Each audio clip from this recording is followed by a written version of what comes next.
Bwana asifiwe. Hewani Bwana Yesu apewe sifa. Habarini za jioni ya leo tena. Tunamshukuru Mungu kwa baraka zake nyingi ambazo ameendelea kutubariki kwazo. Jina la Bwana lipewe sifa. Tukiwa tunafanya muendelezo wa juma letu la maombi ambalo lina mada isemayo ahadi ya msaada na uponyaji.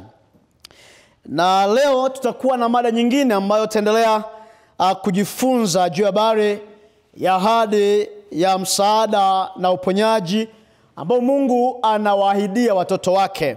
Lakini pia tunafurahi maana tunao wenzetu wengi wanaotufuatilia sehemu mbalimbali kupitia YouTube channel yetu. Bwana awabariki sana. Naendeleeni kuwa sehemu ya kipindi hiki. Na hivyo jioni ya leo tena tutakuwa na mada nyingine yenye kichwa kisemacho ahadi ya msaada katika majaribu.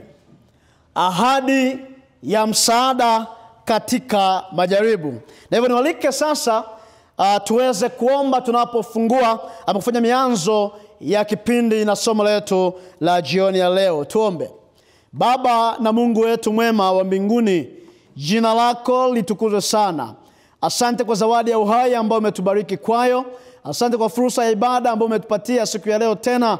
Na hivyo tunapokuja mbele zako kwa ibada hii, tunajikabidhi kwako, tupatie uelewa na ufahamu. Na hatimaye mwisho wa kipindi hiki hakika tukakiri kukutana nawe ukitenda mambo makuu katika maisha yetu. Tuongoze sasa na hata milele. Tunaomba kwa imani kwa jina la Yesu Mwokozi wetu. Amina. Ahadi ya msaada katika majaribu. Nilipokuwa nikiandaa somo hili, jambo la msingi ambalo nimeligundua ni kwamba majaribu ni sehemu ya maisha kwa muumini. Ama majaribu ni sehemu ya maisha ya kila muumini. Yeyote anayemwamini Mungu lazima atambue ya kwamba majaribu ni sehemu ya maisha. Ni neno gumu kulisikia ama ni neno gumu kulielewa, lakini ukweli ni kwamba majaribu ni sehemu ya maisha ya mwanadamu. Maana nikisoma Biblia hata visa mbalimbali katika maandiko, ninagundua ya kwamba hakuna anayeweza kuokoka bila kupitia vipimo vya imani. Hakuna Mkristo atakaye sema ya kwamba amesimama imara pasipo kupitia vipimo vya imani. Bwana Yesu asifiwe. Lakini si hivyo tu, hakuna ambaye anamwamini Mungu asiyepitishwa katika majaribu. Kwa hivyo majaribu ni sehemu ya maisha ya kila muumini. Lakini jambo la msingi ni hili: hata kama tutapitia majaribu, hata kama tutapitia maumivu, lakini bado Mungu ametupa ahadi ya kwamba hakuna jaribu litakalokuja juu yetu bila kuruhusu njia ya kutokea. Bwana Yesu asifiwe. Hata kama majaribu ni sehemu ya maisha ya wanadamu, bado Mungu anahimiza ya kwamba hakuna jaribu litakalowapata watu wake pasipo yeye kuweka mlango wa kutokea. Kwa hivyo huu ndio msingi wa tumaini letu tunapopitia moto wa majaribu. Huu ndio msingi wa tumaini letu tunapopitia nyakati ngumu katika maisha. Huu ndio msingi wa kutufanya tuzidi kuwa imara kila itwapo leo. Ni kwa sababu Bwana ameahidi kutupatia msaada katika nyakati za majaribu. Bwana Yesu asifiwe. Sasa sikiliza, jambo la msingi ni nini? Siku moja nilipitia changamoto fulani kama muumini pia. Na nipo mtu mmoja akaniambia, jaribu hilo ulilo nalo ama nyakati ngumu katika maisha yako, tambua ya kwamba Mungu huruhusu jaribu la kiwango tunachoweza kukibeba. Halo?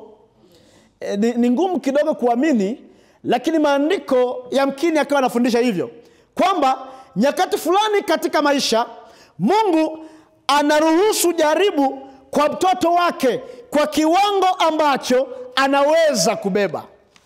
Sasa hebu fungua pamoja nami kitabu cha Korinto wa kwanza sura ya 10 aya ya 13. Na nitasoma unisikilize vizuri. Wakorintho wa kwanza sura ya 10 aya hii ya 13. Maandiko yanasema, jaribu halikuwapata ninyi isipokuwa lililo kawaida ya wanadamu. Bwana Yesu asifiwe. Jaribu halikutupata sisi isipokuwa lililo kawaida ya wanadamu, ila Mungu ni mwaminifu. Haleluya. Ila Mungu ni mwaminifu, ambaye hata waacha mjaribiwe kupita mwezavyo. Sasa wengi tunajiuliza maswali. Wakati fulani majaribu yanapozidi maishani mwetu, wengine huwa wanahoji ya kwamba Mungu yupo wapi au ameniacha. Wengine wanafikiri ya kwamba majaribu ni kuachwa na Mungu. Lakini maandiko yanasema majaribu hayatatupata sisi isipokuwa yaliyo kawaida wanadamu, lakini Mungu ni mwaminifu, ambaye hata waacha mjaribiwe kupita mwezavyo, lakini pamoja na lile jaribu atafanya mlango wa kutokea. Bwana Yesu asifiwe. Pamoja na majaribu yote tunayopitia maishani, pamoja na nyakati ngumu katika maisha yetu, Mungu atafanya mlango wa kutokea. Na ndipo nikajiuliza swali, kwa nini afanye mlango wa kutokea wakati wa majaribu? Akasema ni ili tuweze kustahimili. Bwana Yesu asifiwe. Ili tuweze kustahimili, ili tuweze kusimama tena, ili tuweze kusafiri tena katika safari yetu ya kiroho, ni lazima Mungu aingilie kati katika nyakati ngumu. Kwa hivyo jambo la pekee ambalo nimelitambua hapa ni nini? Kwamba jaribu haliji bila kikomo. Bwana Yesu asifiwe. Yaani hakuna jaribu ambalo utaishi nalo miaka yote. Kuna nyakati tu ambazo Mungu mwenyewe ataweka mlango wa kutokea katika jaribu hilo. Hata kama umelisababisha mwenyewe kwa tamaa zako, pale unapokuwa mwaminifu na kutambua kosa hilo na kuamua kurudi kuanza upya, Bwana anatengeneza mlango wa kutokea. Na ndipo nikagundua kwamba kumbe Mungu si mtazamaji tu tunapokuwa katika nyakati ngumu, bali Mungu ni mshiriki wa safari yetu ya kiroho. Bwana Yesu asifiwe. Yaani unapopitia magumu maishani mwako, usione ya kwamba upo peke yako. Tambua ya kwamba Bwana anatambua nyakati ulio nayo, na hivyo ameahidi kukupatia mlango wa nini? Wa kutokea. Kwa rafiki yangu, hiyo changamoto inayokukabili siku ya leo ni ya kitambo tu. Ipo siku Bwana atafungua njia.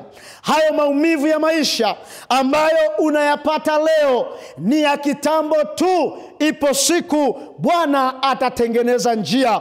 Yale machungu ndani ya moyo wako ambayo yamekufanya ukose tumaini, yamekufanya uvunjike moyo, tambua ya kwamba Bwana atafanya mlango wa kutokea. Bwana Yesu asifiwe.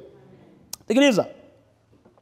Mtu mmoja akaniambia, mchungaji, ni kweli huwa mnatuhubiri ya kwamba majaribu ni ya kitambo tu, lakini hicho kitambo ni lini? Mbona mambo bado ni makali, mambo bado ni magumu? Sikiliza rafiki yangu, nilipokuwa nikijifunza Biblia nikagundua ya kwamba haijalishi jaribu ni la muda mrefu kiasi gani, jambo la tumaini ni kwamba Mungu yupo katikati ya moto wa majaribu. Bwana Yesu asifiwe. Yaani haijalishi jaribu ni refu kiasi gani, Haijalishi jaribu limekutesa kwa muda mrefu kiasi gani. Haijalishi jaribu hilo limeendelea kujirudia kwa muda gani. Jambo la tumaini ni hili, ya kwamba katikati ya moto wa jaribu hilo, Mungu yupo katikati hapo. Bwana Yesu asifiwe. Na vipo visa vingi katika Biblia ambavyo vinathibitisha hayo. Vipo visa vingi katika maandiko ambavyo vinaonyesha kwamba nyakati fulani watoto wa Mungu wanapoingia katika nyakati ngumu, Mungu naye huwa pamoja nao. Na moja ya kisa ambacho nakipenda sana ni kitabu kile cha Danieli sura ya 3. Nikupatia nafasi kwa muda wako ukaipitie sura nzima ya 3, Danieli sura ya 3. Jambo la msingi ni nini? Danieli sura ya 3, huu ni ushuhuda wa wazi. Bwana Yesu asifiwe. Ni ushuhuda wa wazi ambao watoto wa Mungu walikuwa katika jaribu la pekee. Tena jaribu lenyewe ilikuwa ni kuchagua kati ya Mungu na watu wa dunia.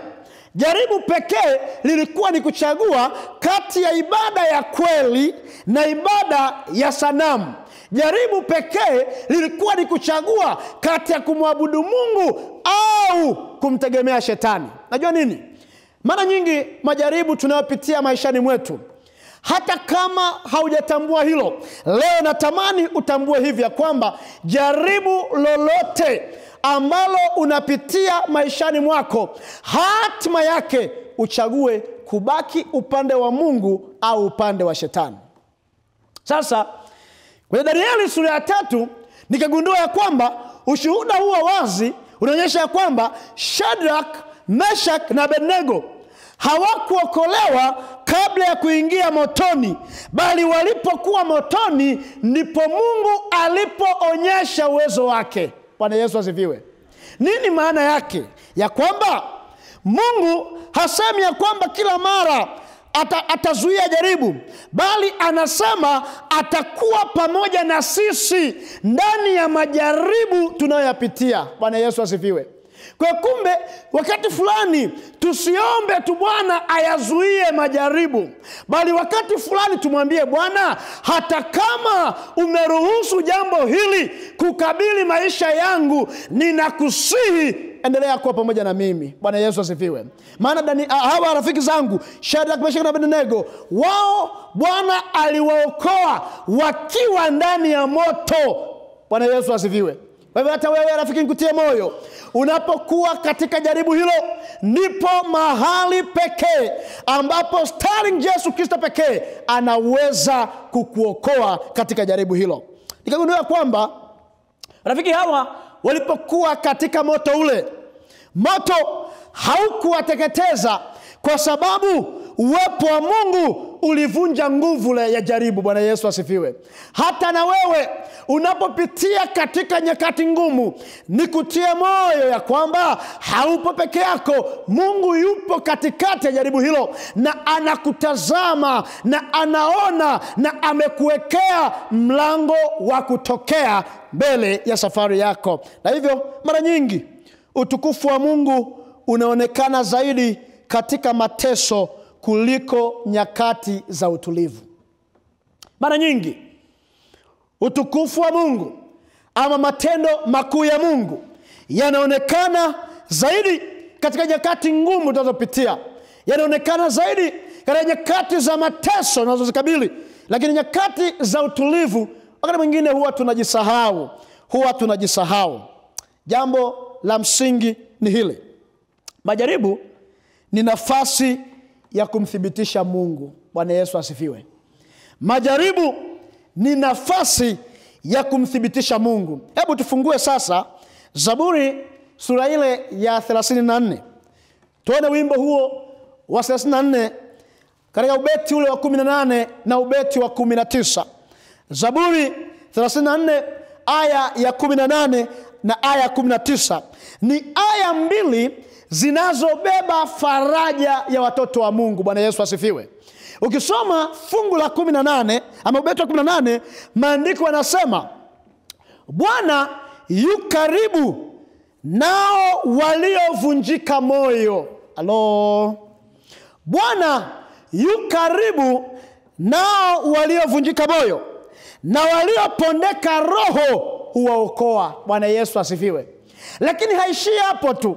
Ukisoma vizuri sura hiyo ya 34 utagundua ya kwamba sura hiyo inatoa kumbukumbu ya safari ya wazazi wetu wa kwanza walipokuwa utumwani Misri. Wakaonyeshwa ya kwamba walipitishwa katika majaribu mbalimbali, walipitishwa katika mioto mbalimbali, lakini bado Mungu hakuwaacha peke yao, aliwatengenezea mlango wa kutokea. Ni uthibitisho ya kwamba wote waliovunjika moyo, wote waliopondeka roho, Bwana hawaachi peke yao, bali nyakati zote anashiriki maumivu yao. Bwana Yesu asifiwe. Ndipo fungu la 19 anamaliza anasema, mateso ya wenye haki ni mengi. Mateso ya wenye haki ni mengi, lakini Bwana huponya nayo yote. Bwana Yesu asifiwe. Bwana kamwe atoe ahadi ya kuponya sehemu tu ya maumivu tulio nayo, bali anaahidi kuponya maumivu yote tulio nayo. Yawe ni maumivu ya kazi, ameahidi kuponya. Haleluya. Yawe ni maumivu ya kifamilia, ameahidi kuyaponya. Yawe ni maumivu ya maradhi na magonjwa, Bwana ameahidi kuyaponya. Yawe ni maumivu ya kukataliwa, Bwana ameahidi kuyaponya. Yawe ni maumivu ya kupoteza mali, Bwana ameahidi kuyaponya. Hata kama ni maumivu ya kupoteza ndugu zetu, bado Bwana ameahidi kutuponya. Bwana Yesu asifiwe. Kwa hivyo kila jaribu ni jukwaa la ushindi wa Mungu. Bwana Yesu asifiwe. Kwa nyakati za majaribu ndio uwanja wa mapambano ambao Mungu anaonyesha ushindi wake. Kila maumivu yana mwisho. Bwana Yesu asifiwe. Matokeo ya mwisho hayo ni nini? Ni kuokolewa na Bwana. Na hivyo kumbe Mungu hutumia majaribu kutufundisha mambo makubwa manne. Mungu hutumia majaribu kutufundisha mambo makubwa manne. Jambo la kwanza, majaribu yanatufanya tujifunze kuwa waaminifu. Jambo la pili, majaribu yanatufanya tujifunze kuwa nyenyekevu. Jambo la tatu, majaribu yanatufanya tujifunze kuwa wavumilivu wa nyakati mbalimbali maishani mwetu. Jambo la nne, majaribu yanatufanya tuwe wajasiri wa imani. Bwana Yesu asifiwe. Pasipo majaribu hauwezi kuwa jasiri katika imani. Ni lazima tupitishwe katika mioto mbalimbali. Hata dhahabu nayo pia ili ongezeke thamani lazima ipitishwe katika moto. Vivyo hivyo maisha ya Mkristo lazima yawe na kupanda na kushuka. Maisha ya Mkristo lazima yawe na maumivu nyakati fulani, lakini mwisho wa maumivu hayo ni ushindi kupitia Kristo aliye hai. Bwana Yesu asifiwe. Rafiki zangu, jioni ya leo ninapohitaji kufanya hitimisho, nikueleze hili: jinsi ya kusimama imara wakati wa majaribu. Jinsi ya kusimama imara wakati wa majaribu. Sikiliza. Wanadamu wanatumia njia mbalimbali za kujaribu kutatua mambo yao. Lakini jambo la msingi na la pekee ni hili: nyakati zote unapoingia katika majaribu, shikilia neno la Mungu badala ya hisia ulizo nazo. Usikubali kuongozwa na hisia unapopitia katika majaribu, bali ruhusu Mungu kupitia neno lake ndiye akushauri nini cha kufanya katika wakati wa maumivu unayopitia. Bwana Yesu asifiwe. Maana maandiko yanasema neno lako ni taa ya nini? Miguu yangu, ni mwanga wa njia zangu. Hata kama njia itakuwa na giza totoro, bado Mungu ni mwaminifu katika maumivu hayo. Jambo la pili, omba bila kukata tamaa. Wapo watu ambao wanaomba siku moja, wanaomba siku mbili, wanaomba siku tatu, wengine wanafunga ndani ya wiki. Wakiona mambo hayaendi vizuri, wanavunjika moyo, wanakata tamaa. Sikiliza, ili ushinde jaribu lilo nalo, omba bila kukata tamaa. Jambo la tatu, kataa kukata tamaa hata kama majibu hayaji kwa haraka. Unajua shetani yeye anafufua wasiwasi na mashaka maishani mwetu. Shetani kazi yake kubwa ni kukupatia maswali yenye utata moyoni mwako. Anakufanya upate maswali ya wasiwasi. Tamanio lake ni nini? Ukose tumaini kwa Mungu wako, umwache Mungu wako, umgeukie yeye. Ndio maana wengine wanajaribu, mara waende kwa waganga kienyeji, mara wahangaike huku na kule. Sikiliza, usivunjwe moyo, usivunjike moyo. Amini ya kwamba ni Mungu peke yake awezaye kukupatia ushindi katika jaribu hilo. Jambo la nne ni hili. Kumbuka, mara zote unapokuwa katika nyakati ngumu, kumbuka ushuhuda wako wa nyuma wa jinsi Mungu alivyokuokoa. Bwana Yesu asifiwe. Unapopitia katika nyakati ngumu, jiulize swali, je, hivi kweli kuna wakati ambao Mungu hajanisaidia?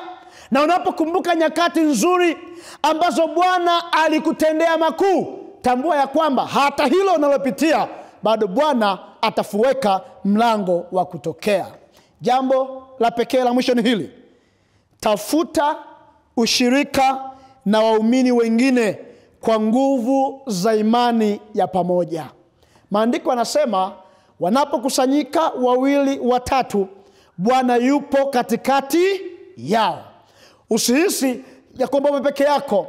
Tafuta marafiki wa kiroho, tafuta marafiki wa kiimani, tafuta mtu ambaye mtaaminiana, ambaye mtashirikishana mambo magumu maishani mwenu, na si tu kuzungumza, bali muweke mikakati ya kuanza ratiba ya maombi. Na katika kufanya hivyo, ninakuhakikishia kwa jina la Yesu, Bwana ataweka mlango wa kutokea. Bwana Yesu asifiwe. Kwa hivyo rafiki zangu, tambua hili. Majaribu sio uthibitisho wa kwamba Mungu ametuacha. Hapana. Hapana. Nyakati ngumu hazina maana ya kwamba Mungu ametuacha. Hapana. Bali nyakati ngumu na majaribu maishani mwetu ni uthibitisho kwamba imani yetu inapimwa ili iwe ya thamani zaidi kila siku. Bwana Yesu asifiwe. Kwa kumbe imani zetu zinawekwa imara ni katika nyakati ngumu. Lakini pia kama wale vijana watatu kwenye moto pale Babeli, hivyo Mungu atatembea nasi kwa kila hatua katika maisha yetu. Kama vile ambavyo yupo na wewe wakati wa amani, kama vile ambavyo yupo na wewe wakati wa furaha, vivyo hivyo hata wakati wa majonzi na kukata tamaa, bado Bwana yupo anasubiri tu ufungue moyo wako ili aingie aweke makao maishani mwako. Na hivyo nikuulize swali, ni gumu gani ambalo limekuvunja moyo? Ni jambo gani ambalo limekufanya ukose kumwamini Mungu? Ni jambo gani ambalo limekufanya hata ukate tamaa katika masuala ya kiimani? Nikutie moyo, Yesu yupo tayari kutenda jambo la baraka maishani mwako. Fungua moyo wako, mkubali yeye sasa, mpatie maumivu yako. Sikiliza. Ni kweli moto unaweza kuwaka sana. Ni kweli maji ama gharika inaweza kuwa kali maishani mwako. Ni kweli dhoruba inaweza ikawa ni kubwa maishani mwako. Ni kweli maumivu yanaweza yakajitokeza usiku na mchana. Sikiliza, tambua ya kwamba hayo yote yanapojitokeza, kamwe hautateketea, maana Yesu alishashinda msalabani kwa ajili yako. Jaribu linaweza kuonekana kuwa ni kali, lakini ushindi umeandaliwa kwa ajili yako, maana Kristo alishashinda pale Calvary. Ni kweli Jaribu linaweza likawa ni la hatari, hata wakati fulani kuonyesha kupoteza maisha yako. Lakini bado Bwana anasema, mwanangu, fungua moyo wako, niamini jioni ya leo, ili na mimi nikuonyeshe mambo makubwa na ya pekee katika maisha yako. Tunapoenda katika maombi jioni ya leo, nafahamu ya kwamba nazungumza na watu ambao wamevunjika moyo sana. Nafahamu ya kwamba nazungumza na watu ambao wanapitia magumu asubuhi, mchana na jioni.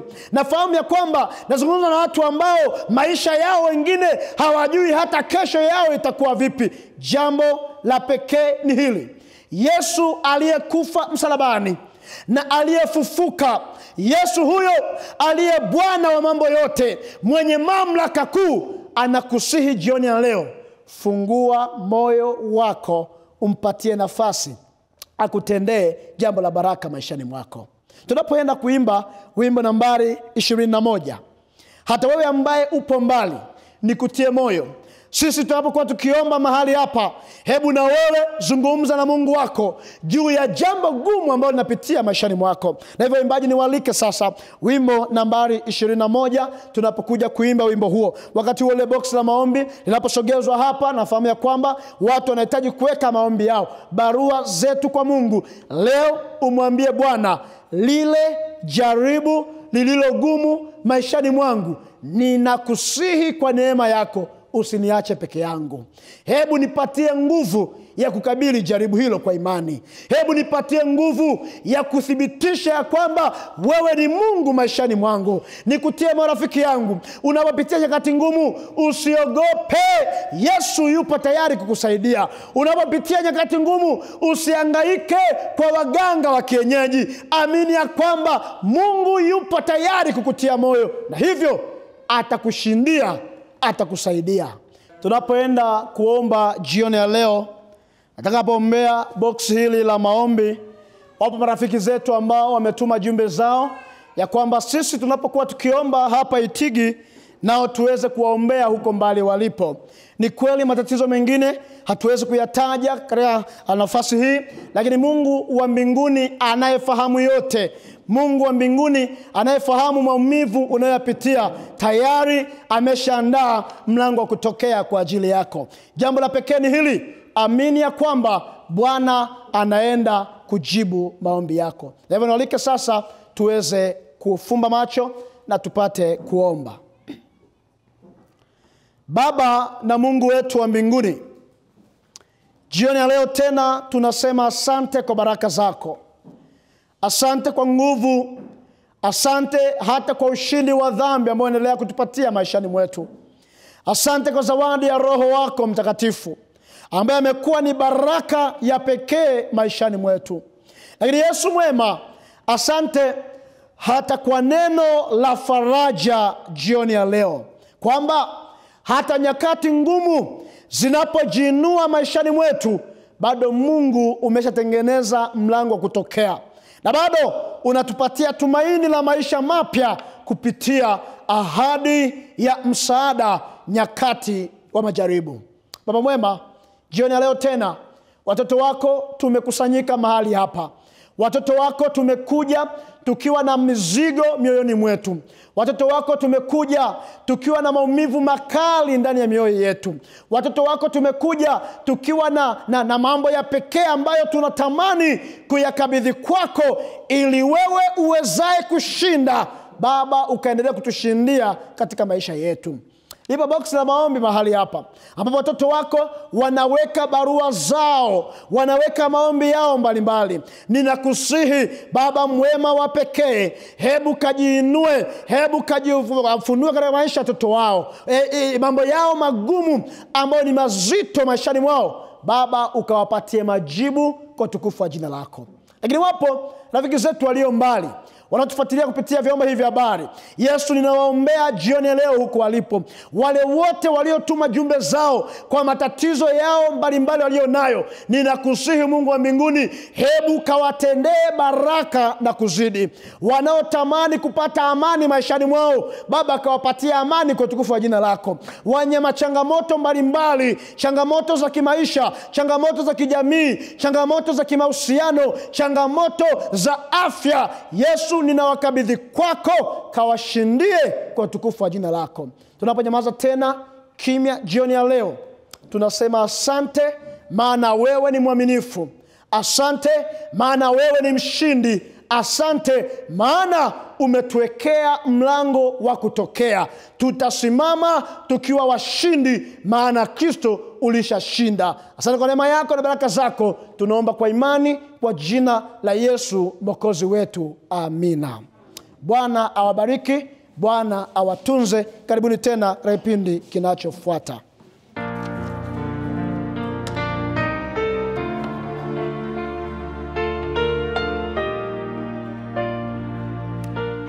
Bwana ni mwema. Kwa majina naitwa Adela Fidel, ni mshiriki wa kanisa la Waadventista wa Sabato Itigi. Napenda kuwakaribisha watu wote katika juma la maombi la vijana linaloendelea katika kanisa la Waadventista wa Sabato Itigi.